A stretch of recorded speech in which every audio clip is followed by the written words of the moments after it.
히브리서 13장 3절에서 4절 보겠습니다. 제가 그 앞에서 2절, 3절을 본다 그래 놓고 2절에서 끊어버렸어요. 그래서 3절, 4절 보겠습니다. 너희는 생각하게 되어져라. 되어져라. 이 포로된 자들을 너희들이 함께 포로된 자처럼 이 학대받은 자들도 너희 자신들이 가지고 있는 몸을 가졌다는 것을 뭐 한물로 우리 뭐 역지사지 이야기나 같은 말이죠. 우리는 늘 자기 모습을 분명하게 알고 살아야 합니다. 자기 모습을 분명하게 알고 살아야 한다는 건 뭔 말이냐면 개구리가 올챙이적 모른다는 말이 있습니다. 자신의 과거는 모두 무시하고 다른 사람의 문제만 보는 사람이 있습니다. 사람을 사랑할 수 없는 사람입니다. 이런 사람은 문제만 보는 사람은 그렇습니다. 여기 앞에 연결해야겠네요.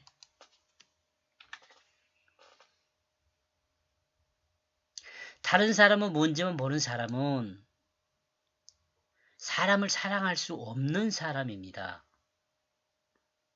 그러나 자신의 모습을 온전히 알고 있는 사람은 다른 사람의 상황도 처지도 이해하면서 다른 사람의 입장을 충분히 고려하여 말하고 생각하며 행동하면 문제가 발생하지 않게 됩니다.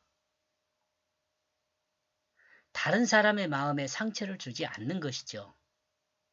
그러나 자신의 과거를 생각하지 않고 자신의 입장만 행하면 앞뒤 없을 뿐 아니라 말이 통하지 않고 결국 다른 사람의 마음에 상처를 주어 곪게 만드는 사람이죠. 어쩌면 개구리는 올챙이적 시적을 기억하지 못할 것입니다. 개구리 자신이 올챙이적이 있었는지도 모를 수도 있어요. 그러나 사람은 자신이 어려웠던 시기를 기억할 수 있죠. 그리고 개구리는 다시 올챙이가 될 수 없지만 사람은 다시 어려운 상황을 만날 수 있어요. 그럼 우리는 아직 자신이 사람이라는 것을 잊어서는 안 됩니다. 사람의 몸을 입고 있는 한 우리는 어려움을 다시 경험할 수도 있고 어려움을 당한 사람에게 도움을 줄 수도 있게 됩니다. 기왕이면 우리는 어려운 사람에게 도움을 주는 사람이 되었으면 좋겠어요.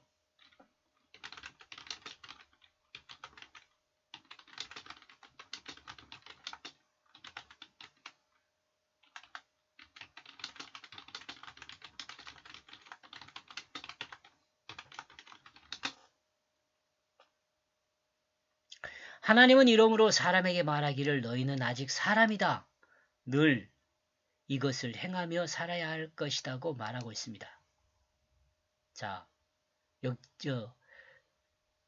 포로되었을 때를 생각하고 포로된 자를 보면 너희가 포로된 것을 생각해봐라. 그렇게 이야기하고요.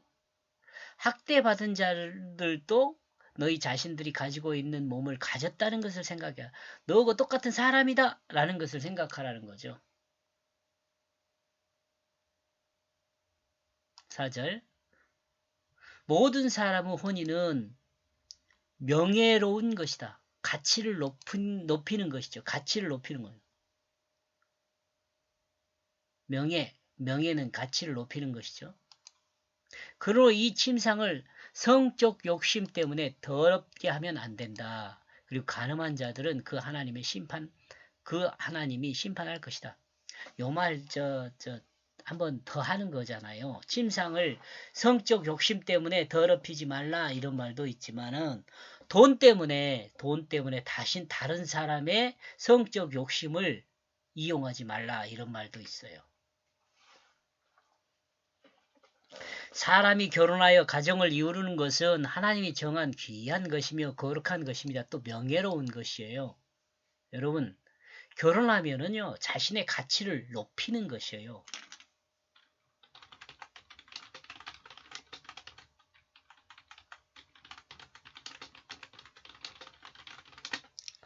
이 말을 여러분 공감하지 않을 수도 있어요. 야, 결혼하면 어떻게 자신의 가치를 높인단 말이냐 이럴 수도 있는데요. 결혼을 하게 되면 남녀가 결혼을 하잖아요. 그러면 이 결혼을 하게 되면 밑에 설명하고 있는가 봅시다. 제가 이렇게 다시 설명하려고 밑에 설명한 것들이 많더라고요. 이러므로 결혼식도 중요하지만 결혼 생활 또한 아주 중요하다. 결혼 생활은 성적 욕심을 채우기 위한 생활이 아니다. 결혼은 삶의 가치를 높이는 것이다. 이런 점에서 결혼은 한 사람의 이름을 온전하게 하는 것이다. 한 사람의 이름을 온전하게 서로를 바로잡아 바로 세워주는 참으로 좋은 것이다. 예, 여기 설명하고 있습니다. 이거 지우겠습니다. 뭐 더 자세히 설명하고 있는지는 모르겠는데 설명하고 있어요. 보니까 서로를 바로 세워주는 참으로 좋은 것이다. 예. 설명하는 거 봅시다. 하나님은 아담을 창조하시고 아담 옆에 지금 우리가 결혼을 할 때 주례사를 듣는다가 그러면은 옆으로 서로 이렇게 딱 바로 서 있잖아요. 주례를 향하여. 근데 하나님은요, 하와를 세울 때 어떻게 세우냐면요, 아담 앞에 세워요. 맞서는 자로 세워요. 서로 얼굴을 마주보고 있는 자로 세운단 말이에요.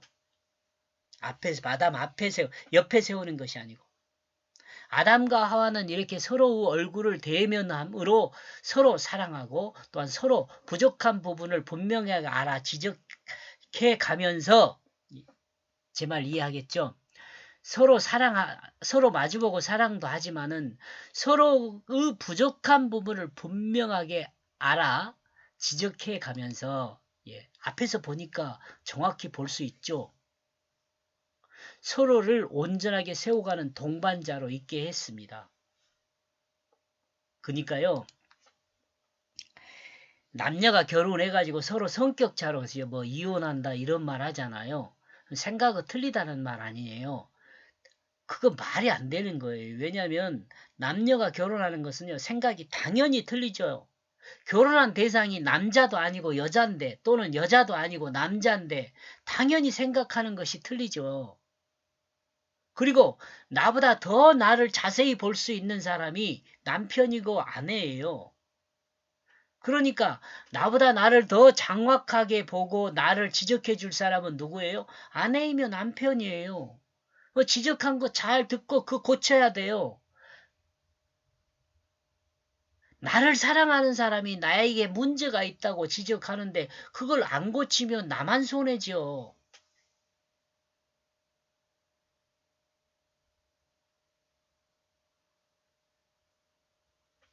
이것 때문에 뭐 그 지적하고 그런 것들 때문에 성격 차가 난다? 그 말이 안 되는 거 아니에요? 당연히 성격차 나죠. 사랑하는 아내가 나를 더 온전하게 만들기 위해서 지적하고 세워가는데 고쳐야죠. 사랑하는 남편이 나를 더 온전하게 만들기 위해서 지적하고 세워가는데 고쳐야죠. 그래서 서로가 서로를 수정해서 온전하게 만드는 거니까 이 결혼을 통해서 우리의 가치는 사실 높아져요. 세상에서 경쟁력도요, 훨씬 강해져요. 혼자 하는 것보다. 제 말 이해하겠지요? 세상에서 가장 친한 사람이 부부라고 생각하죠. 부부죠. 아니에요? 어머니보다도 형제들보다도 사실은 부부가 가장 친해요. 맨 처음에는 부모가 나를 제일 잘 알겠지만 나중에 몇 년 살다 보면은요. 사랑하는 아내가 나를 내 부모보다 더 잘 알아요. 사랑하는 남편이 내 부모보다 나를 더 잘 알아요. 이게 부부 아니에요? 그래서 한 몸이 된다고 이야기하는 거예요.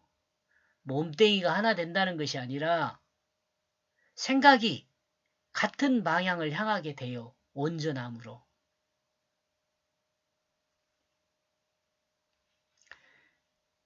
세상에서 가장 친한 사람은 자식도 아니요 부모도 아니요 부부는 세상에서 가장 친한 사이입니다. 곧 자기와 한 사람으로 한 몸이 되는 것입니다. 생각을 말해요. 몸땡이 아니고. 그런데 요즘에 와서 꼭 그런 것 같지는 않습니다. 남편보다 더 언제 썼는지는 모르지만 제가 언제 이걸 했는지는 모르다. 자, 여기 한번 줄 바꿔서. 그런데 요즘 와서는 꼭 그런 것 같지는 않습니다. 참 안타까운 일이네요. 남편보다 더 친한 남자친구가 있어야 한다고, 부인보다 더 친한 여자친구가 있어야 한다는 엉터리 세상이 되었습니다. 여러분, 혹시 여러분 자신이 이러고 있는 건 아니죠? 에? 남편보다 더 친한 남자친구가 있어야 하고, 부인보다 더 친한 여자친구가 있어야 한다는 이 엉터리 세상. 그런데 사람들이 이 세상이 좋다고 이야기합니다. 그리고 여러분도 여기에 편승해서 살면 안 돼요. 혹시 이와 같이 편승해서 산다면 정신 차리세요. 정신 차리세요. 제발.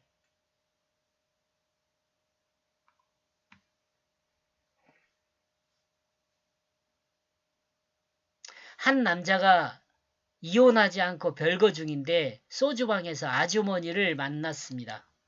그 남자는 아주머니에게 여자친구를 소개해 달라고 하니까 여자친구와 사귀자고 했다고 합니다. 아니, 자기와 사귀자고 했대요. 그 소주방 여자가.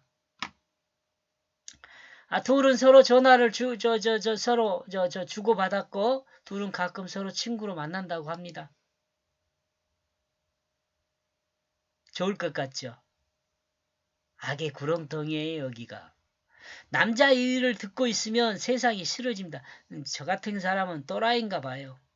이런 걸 보면은 그냥 기분만 상한 것이 아니라 울분이 나와요, 울분이.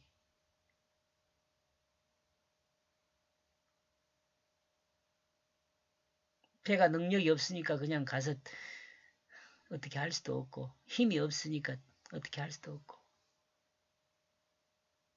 주여, 하나님, 어떻게 하면 좋습니까?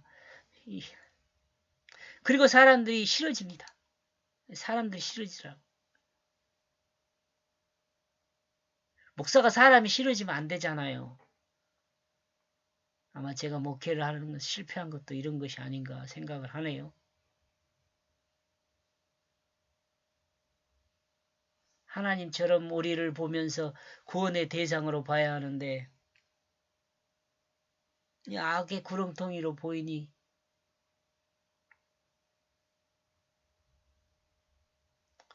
이런 사람들 보면 빨리 그날이 왔으면 좋겠다는 생각을 합니다. 구약의 선지자들 외침을 생각하게 됩니다. 요즘은요, 구약의 선지자처럼 외칠 수도 없어요. 여러분 그렇잖아요. 동성애라든가 이런 것에 대해서 잘못됐다고 이야기하면은 인권 침해라고 하잖아요. 인권 침해. 뭐가 인권 침해입니까? 인권이 뭡니까? 도대체 인권이나 알면서 인권 하는지 자신들이 만들어 놓은 것이 인권이라고 생각하는 거죠.